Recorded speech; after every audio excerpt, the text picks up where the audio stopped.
નમસ્કાર બાળકો, આજે આપણે જોખા ગામમાં ખેતરની મુલાકાતે આવ્યા છે. તો આપણી સાથે અહીં જિજ્ઞેશભાઈ છે. તો આ જિજ્ઞેશભાઈનું ખેતર છે. તમે જોઈ શકો છો કે અહીં શેરડીનું રોપાણ થયું છે. તો આજે આપણા જોખા શાળાની અંદર આજે બાળકો છે તે થોડાક પ્રશ્નો પૂછવા માંગે છે. તો બાળકો તમે તૈયાર છો ને બધા? તો બાળકો તૈયાર છે એમના પ્રશ્નો સાથે. તો જિજ્ઞેશભાઈને આ બાળકો છે તે એક પછી એક પ્રશ્નો પૂછશે. તો આપણે શરૂઆત કરીએ. તો આયુષ, તારે કંઈ પૂછવું છે? આ શેરડીનું બિયારણ ક્યાંથી મળે છે? આ શેરડીનું બિયારણ ક્યાંથી મળે છે? તો જિજ્ઞેશભાઈ આપણે જવાબ આપશે. શેરડીનું બિયારણ જાતે બી તૈયાર થાય બેટા, અને બહારથી બી મળે. પીલાના સ્વરૂપમાં બી મળે અને ટુકડા પણ મળે. ચાલો, હવે કોણ પૂછ્યું છે સવાલ? દક્ષને એક પ્રશ્ન છે. શેરડીનો પાક તૈયાર થતા કેટલો સમય લાગે છે? શેરડીનો પાક તૈયાર થતા કેટલો સમય લાગે છે? શેરડીનો પાક તૈયાર થતા 13.5 થી 14 મહિના જેવું થાય છે.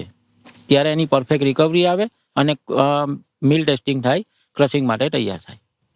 તો 13.5 થી 14 મહિનાનો સમય લાગે છે આ શેરડીને તૈયાર થતા, 1 વર્ષ કરતા પણ ઉપર. ચાલો, હવે કોને પ્રશ્ન પૂછવો છે? રોહન. ચાલો રોહન, પ્રશ્ન પૂછજે. શેરડીના પાકનું રોપણ ક્યારે કરવામાં આવે છે?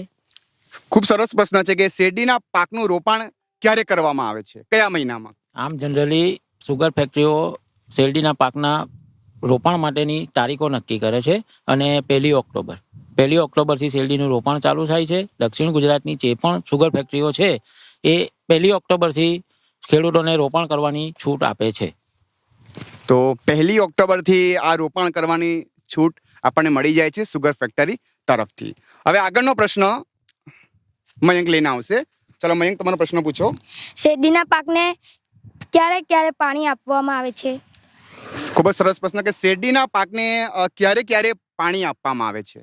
શેરડીના પાકને આમ જનરલી 15 દિવસે એક પાણી આપવાનું હોય છે, પરંતુ જમીન અને વરાપની પરિસ્થિતિ જોઈ અને ત્યાર પછી પાણી આપવામાં આવતું હોય છે. દર 15 દિવસે અહીં પાણી આપવામાં આવે છે. આગળનો પ્રશ્ન કાર્તિક. શેરડીના પાકમાં કઈ રોગ થાય છે તો કઈ દવા નખાય? શેરડીના પાકમાં કયા કયા રોગો થાય છે અને એ માટે કઈ દવા નાખવી પડે છે? આમ જનરલી શેરડીના પાક જમીનની અંદર લાંબા સમયનો પાક છે. એના માટે શેરડીના પાકમાં રૂટ બોરર કે જમીનમાં ફૂગજન્ય રોગો વધારે આવે છે, અને ફૂગજન્ય રોગો માટે ક્લોરોપાયરીફોસ છે, 22 છે, આવી બધી દવાઓનો ઉપયોગ થાય છે. તો ફૂગ થાય છે કે લાંબા સમયનો પાક છે. તમને કીધું હતું કે 13.5 થી 14 મહિના સુધી આ પાક જમીનમાં રહેશે. તો અહીં ફૂગ વધારે થાય છે, અને ચોમાસામાં ખાસ કાળજી રાખવી પડે, કારણ કે પાણી ભરાયેલું હોય છે, ખૂબ વરસાદ હોય છે ત્યારે. હવે આગળનો પ્રશ્ન આપણે લઈને આવે છે. માનસી આપણને આ પ્રશ્ન પૂછશે. કયું બિયારણ સૌથી સારું હોય છે? આપણે શેરડીની વાત કરીએ તો આમાં કયું બિયારણ સૌથી સારું હોય છે? આમ તો સુગર ફેક્ટરીઓએ માન્ય કરેલી જાતો બધી ઘણી જાતો છે. એમાંથી ખેડૂત પસંદગી કરે કે મારે આ જાતનું વાવેતર કરવું છે, અને માસ વાઇઝ જે બી અર્લિયર વેરાયટી, મિડલેટ વેરાયટી અને લેટ વેરાયટી 3 પ્રકારની વેરાયટી હોય. તમારા ખેતરની ભૌગોલિક પરિસ્થિતિને અનુરૂપ તમારે કયા મહિનામાં વાવેતર કરવું છે તે પ્રમાણે જાત નક્કી થાય. કે તમને પ્રશ્નનો જવાબ મળી ગયો ને માનસી? ચાલો, હવે આપણે આગળના પ્રશ્ન તરફ જઈએ છીએ. કોઈને પ્રશ્ન છે? શેરડીનું કટિંગ ક્યારે થાય છે અને ક્યાં મોકલવામાં આવે છે? કઈ સુગરમાં? કઈ સુગરમાં મોકલવામાં આવે છે? તો શેરડીનું કટિંગ આ ક્યારે થશે, અને અહીં કઈ સુગરમાં તમે એને મોકલાવો છો? આમ જનરલી તમે જે પ્રમાણે પ્લાન્ટેશન કર્યું હોય તે પ્રમાણે સુગર ફેક્ટરી પાણી બંધનો ઓર્ડર આપે, અને ત્યાર પછી 1 મહિના પછી કટિંગ આવે. અને દક્ષિણ ગુજરાતમાં મોસ્ટલી 4 સુગર ફેક્ટરીઓ છે: કામરેજ, ચલથાણ, સાયણ, બારડોલી. એ ખેડૂતની પસંદગી ઉપર છે કે ખેડૂત કઈ સુગરનું પ્લાન્ટેશન કરે છે, અને તે સુગરનું પ્લાન્ટેશન કરે, જે સુગરનું એ સુગર એને કટિંગ કરીને લઈ જાય. તો આપણે જે સુગરનું પ્લાન્ટેશન હોય તે સુગરમાં આપણે કટિંગ કરીને મોકલાવીએ. દાખલા તરીકે કોઈએ કામરેજ સુગરનું કર્યું હોય તો પછી આપણા નજીકમાં કામરેજ સુગર છે ત્યાં આપણે મોકલાવીશું. આ બાજુની તરફ બારડોલી સુગર છે, તો આપણે જે બારડોલી સુગરનું પ્લાન્ટેશન કર્યું છે તે બારડોલી સુગરમાં પોતાની શેરડી કટિંગ કરીને મોકલાવશે. તો આગળના પ્રશ્નો તરફ જઈએ આપણે. શેરડીનો ભાવ આ વખતે કેટલો છે? શેરડીનો ભાવ પડી ગયો છે આ વખતે કેટલો છે? શેરડીનો ભાવ પડી ગયો હતો અને શેરડીનો ભાવ હતો 3206 રૂપિયા પર ટન, મતલબ 1000 કિલોના. મતલબ 1000 કિલોનો 3206 રૂપિયા. 1000 કિલો પર કેટલા? 3206 રૂપિયા. 1000 કિલો એટલે 1 ટન. 1 ટન શેરડીનો ભાવ છે 3206 રૂપિયા. આગળનો પ્રશ્ન હર્ષિલ આપણને પૂછશે પ્રશ્ન. ભીંડાના પાકની ખેતી કયા મહિનામાં થાય છે? આ ભીંડાના પાક પણ આપણા જોખામાં તમે જુઓ છો તો ભીંડા થાય છે ને ઘણા ચોમાસાની અંદર. તો આપણે ભીંડાના પાક તરફ જઈએ કે ભીંડાના પાકની ખેતી કયા મહિનામાં થાય છે? ભીંડાના પાકની ખેતી 4 મહિના ચોમાસા છોડી અને 8 મહિનાના કોઈ પણ મહિનામાં તમે એનું વાવેતર કરી શકો. સરસ. 8 મહિનામાં કોઈ પણ મહિનામાં તમે વાવેતર કરી શકો છો. આગળનો પ્રશ્ન ભીંડાના પાકમાં કયા રોગ થાય છે?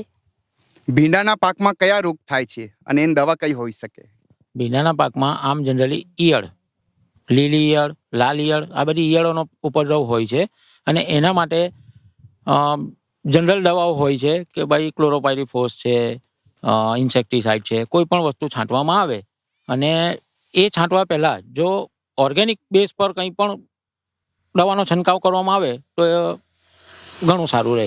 ક્લાઇમેટ માટે બી સારું છે અને શરીર માટે પણ સારું છે. ઓકે. આગળનો પ્રશ્ન. જો તમે શાકભાજી કરતા હોય તો કઈ શાકભાજી કરો? શું તમે શાકભાજી કરો છો આ શેરડી સિવાય? હા, કરું છું. અને કઈ શાકભાજી? ગુવાર. ગુવારની ખેતી થાય છે. અને ગુવારનું પ્લાન્ટેશન ડિસેમ્બર મહિનામાં થાય અને મે મહિનામાં એનું ઉત્પાદન પૂરું થાય. તો ગુવારની ખેતી પણ જિગ્નેશભાઈ કરે છે. આગળનો પ્રશ્ન લઈને આવે છે રાકેશ. ચોખાની ખેતી ક્યારે કરવામાં આવે છે? ચોખાની ખેતી આપણે ક્યારે કરીશું? કયા મહિનામાં કરીશું? ચોખા ભાતની ખેતી જુલાઈ મહિનામાં એનું પ્લાન્ટેશન થાય, જૂન મહિનામાં એનું બિયારણ તૈયાર થાય અને જુલાઈ મહિનામાં એની રોપણી થાય, ફેર રોપણી, અને ઓક્ટોબર મહિનામાં એનું કટિંગ આવે. ઓક્ટોબર મહિનામાં કટિંગ થશે. જૂન મહિનામાં એનું જે બિયારણ છે એ બિયારણ તૈયાર થઈ જશે. આપણે ત્યાં જયા જે છે પ્રકાર સાઉથમાં જે ફેમસ છે. ચાલો હવે આપણે આગળના પ્રશ્ન તરફ જઈએ. આગળનો પ્રશ્ન ભરત પૂછશે. ચોખાને પાકમાં ક્યારે ક્યારે પાણી આપવામાં આવે છે? ચાલો આપણે ચોખા કરીએ, ભાત કરીએ ત્યારે એમાં ક્યારે ક્યારે પાણી આપવામાં આવે છે? ભાતનો પાક એ પાણીમાં થતો જ પાક છે. 4 મહિનાનો પાક હોય છે ચોખાનો. ભાત બનાવે તો 4 મહિનાનો પાક હોય છે અને એમાં કન્ટિન્યુ પાણી તો નહીં પણ ભેજની જરૂર રહી છે. તો પાણી આપવું ફરજિયાત છે. પાણી આપવું પડે નહીં પડે, કન્ટિન્યુ પાણી રાખવું પડે. ચોખાના પાકમાં ખૂબ જ પાણીની જરૂર હોય છે. હમણાં ઘણા ચોમાસું ભાત પણ કરે છે અને ઉનાળુ ભાત પણ કરે છે. એટલે ભેજ ખૂબ જરૂરી છે, એટલે પાણી તો આપવું જ પડશે અંદર. હવે આગળનો જે પ્રશ્ન છે આપણને પૂછશે.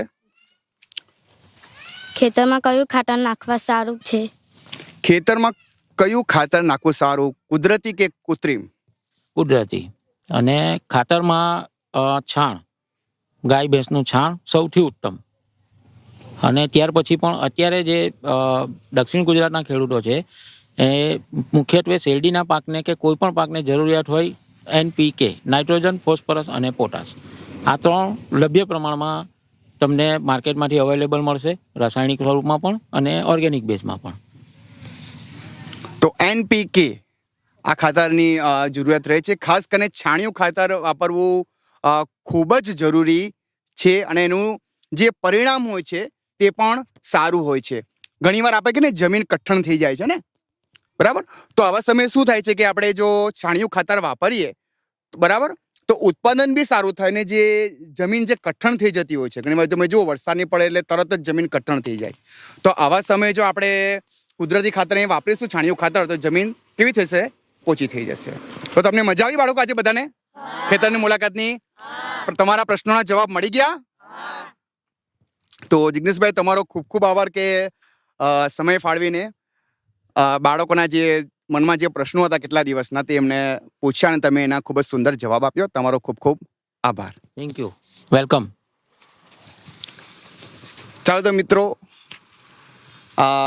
ખેતરની મુલાકાત છે. આગળ પણ અમે બીજા આવા મુલાકાતના વિડીયો તમારા માટે લાવતા રહીશું. જય હિન્દ, જય ભારત.